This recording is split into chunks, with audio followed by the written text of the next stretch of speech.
చర్చనీయాంశాలు జగన్మోహన్ రెడ్డి గారు శ్రీకాకుళం పర్యటనకి వెళ్ళారు. అదే మాజీ మంత్రి సీదిరి అప్పలరాజు గారిని రిమాండ్లో ఉన్నారు. ఆయన్ని పలకరించడానికి వెళ్తుంటే యథావిధిగా ఎప్పుడు ఉండేటే పోలీసు ఆంక్షలు అవి అక్కడ అంపోల్ జంక్షన్ దగ్గర లాఠీ చార్జ్ కూడా జరిగిందండి. అయితే ఈ మన ఐఎన్టీఆర్ మినిస్టర్ పార్థసారథి గారు ఇప్పుడు తాజాగా మాట్లాడుతూ డైవర్ట్ చేయడానికి వెళ్ళారు, ఇలాగ క్రౌడ్ వేసుకుని వెళ్తున్నారు అది ఇది అన్నట్టుగా అబ్జెక్షన్ అన్నట్టుగా చెప్పారు. అయితే గతంలో ఈ సందర్భంగా ఏంటంటే చంద్రబాబు నాయుడు గారు అంగళ్ళు పర్యటనకి వెళ్ళినప్పుడు కూడా అక్కడ జరిగినటువంటి ఘర్షణలు అవన్నీ కూడా ఈ సందర్భంగా చర్చకు వస్తున్నాయి సార్. ఒకసారి అంగళ్ళు పర్యటనకు సంబంధించినటువంటి చంద్రబాబు నాయుడు గారు అప్పుడు వెళ్ళిన విజువల్స్, ఆయన మాట్లాడింది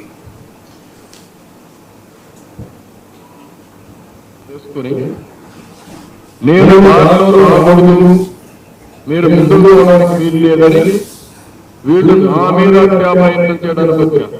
మా వాళ్ళు అప్పటికీ ఎన్ఎస్సి పోలీస్ స్టేషన్ చెప్పారు, మా సిఎస్ఓ ఎస్పీకి ఫోన్ చేసి చెప్పారు, అంగల్లో ఇది జరగబోతుందని చెప్పారు.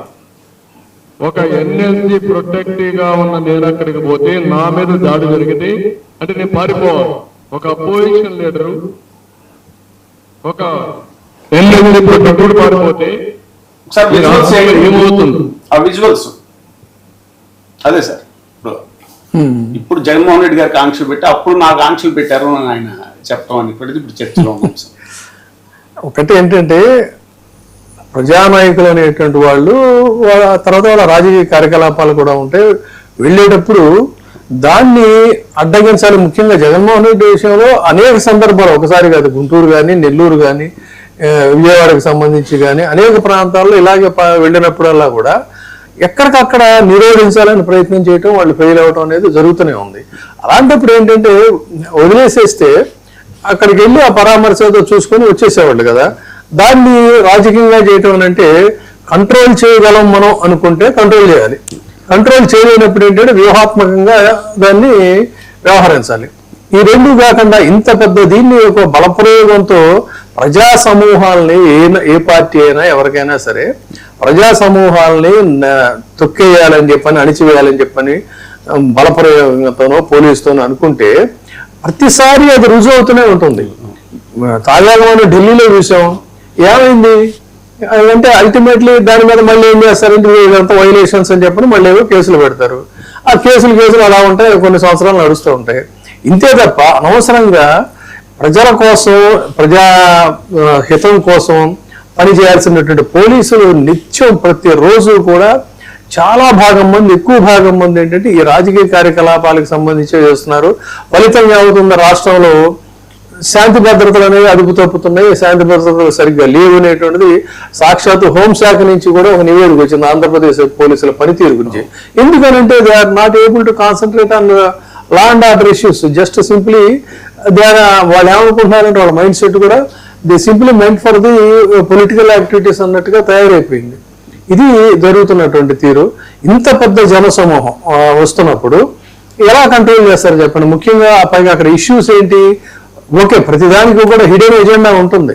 ఒకవేళ ఇప్పుడు సీదిరి అప్పలరాజు పరామర్శ అనుకుంటే ఆయన స్ట్రైట్ అవే వెళ్ళిపోవచ్చు, అక్కడ చేయొచ్చు. కానీ రేపు ఈయన మన భోగాపురం ఎయిర్పోర్ట్కి సంబంధించి ప్రధాని నరేంద్ర మోడీ గారి హస్తాల మీదుగా అక్కడ ప్రారంభం అవుతున్నప్పుడు అక్కడ కూడా బల సమీకరణ, జన సమీకరణ కోసం దాదాపు 5 కోట్ల రూపాయలు 10 కోట్ల రూపాయలు ముందు ఇనిషియల్గా రిలీజ్ చేసినట్టున్నారు. 4 లక్షల మంది జనాలు వస్తారని చెప్తున్నారు. 4 లక్షల మంది జనాలు ఎందుకు వస్తారు? తరలిస్తే వస్తారు. కానీ ఇక్కడ కొన్ని యాక్టివిటీస్ చూస్తే స్వచ్ఛందంగా కూడా పార్టీ దీంతో వచ్చేటువంటి వాళ్ళు ఉంటారు.